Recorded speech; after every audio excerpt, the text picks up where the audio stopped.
Hi everyone, how you doing? Just want to say a big thank you to everybody who has been leaving comments and subscribing to this channel. It really means a lot, and it's good that these videos are getting out there and offering some help to people. So I just want to make a quick disclaimer: I'm not an expert. I'm not a therapist or anything like that.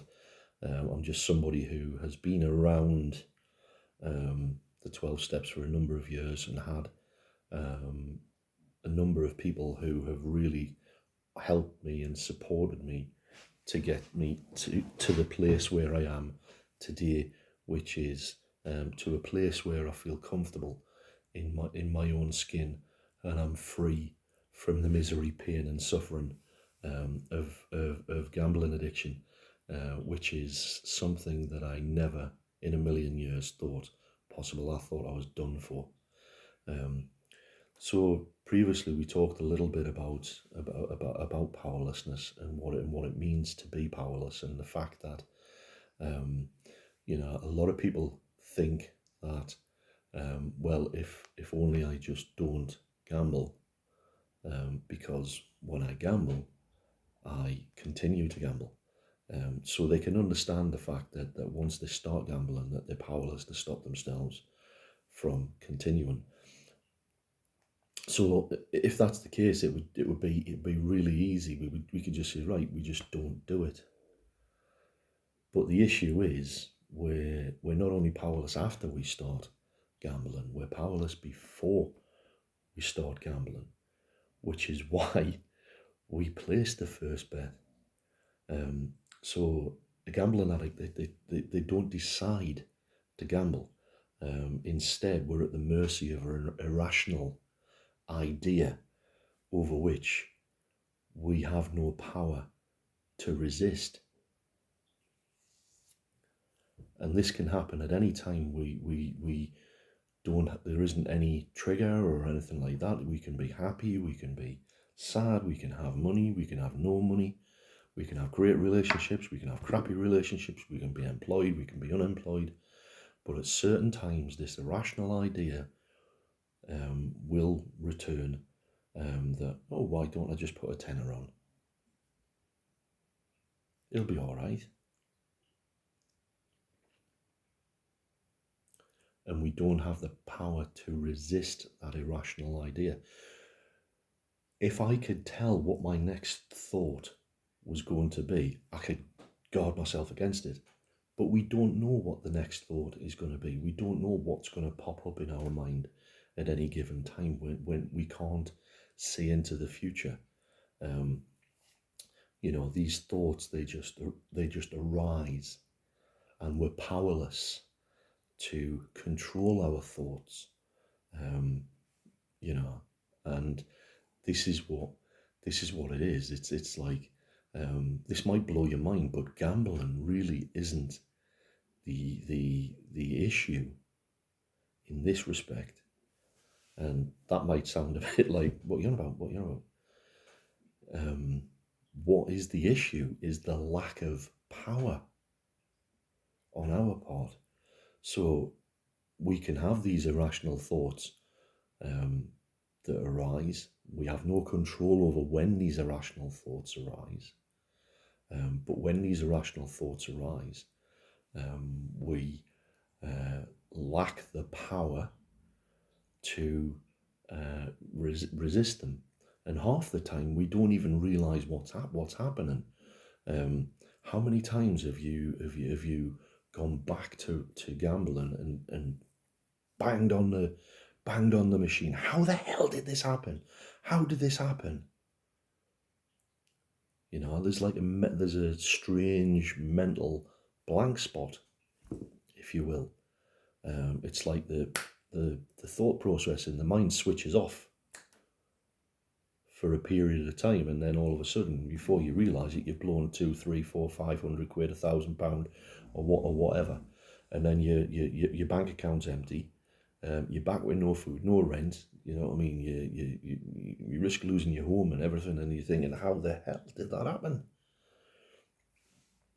So this is what it means. This is what it means to be powerless. We're not The problem, the real crux of the problem, is a lack of power. And if we don't get power from somewhere, we will go back to gambling time and time and time and time again. And this is what it means. Um,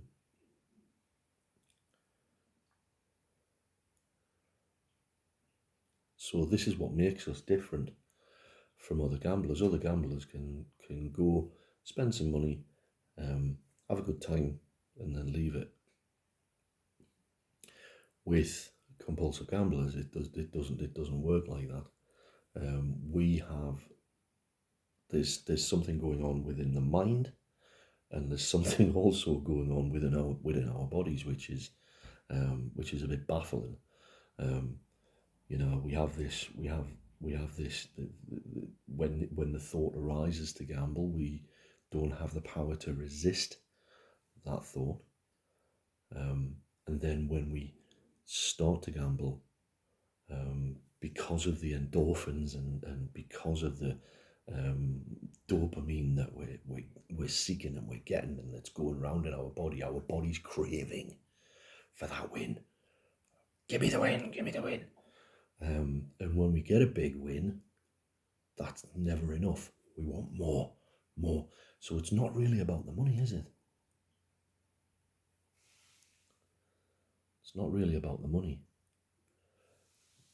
It's like there's this physical craving that takes over when we place a bet, that makes it virtually impossible for us to stop continuing. And there's before we gamble, um, there's a powerlessness aspect over the thought of gambling, um, and that's the crux of the problem. It's gambling really isn't the problem. It's our lack of power. It's not a lack of willpower, um, because we can have as much willpower as we like. And in fact, like I said previously, that willpower is a big obstacle to this. And this is why the 12-step program isn't a self-help program, because if you have this condition, um, you can't help it. You can't help it. If you don't have the power to, if you don't have the power to overcome that irrational idea of gambling, and you place the first bet, and then physically you don't have the power to stop yourself continuing, how can you help yourself?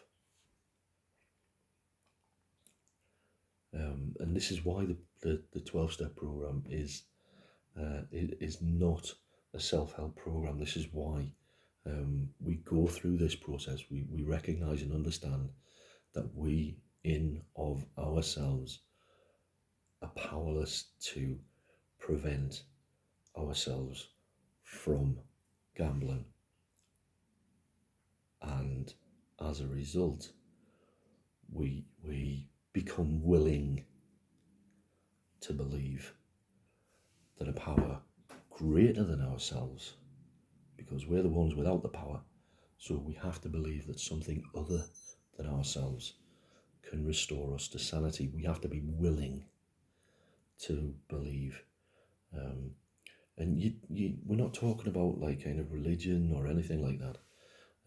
I mean, the program of the 12 steps, it's a spiritual program of action, and what it does, it brings about quite a profound change in our view of ourselves and our outlook on life, and our place within the world and everything like that, sufficient to bring about the mental change that we need in order to recover. I don't know whether this has made sense. I hope it has. But I'll be back with more. It's just a short video because I've only got a short period of time. But I want to wish you well, and I'll speak to you in the next video. Take care. Bye.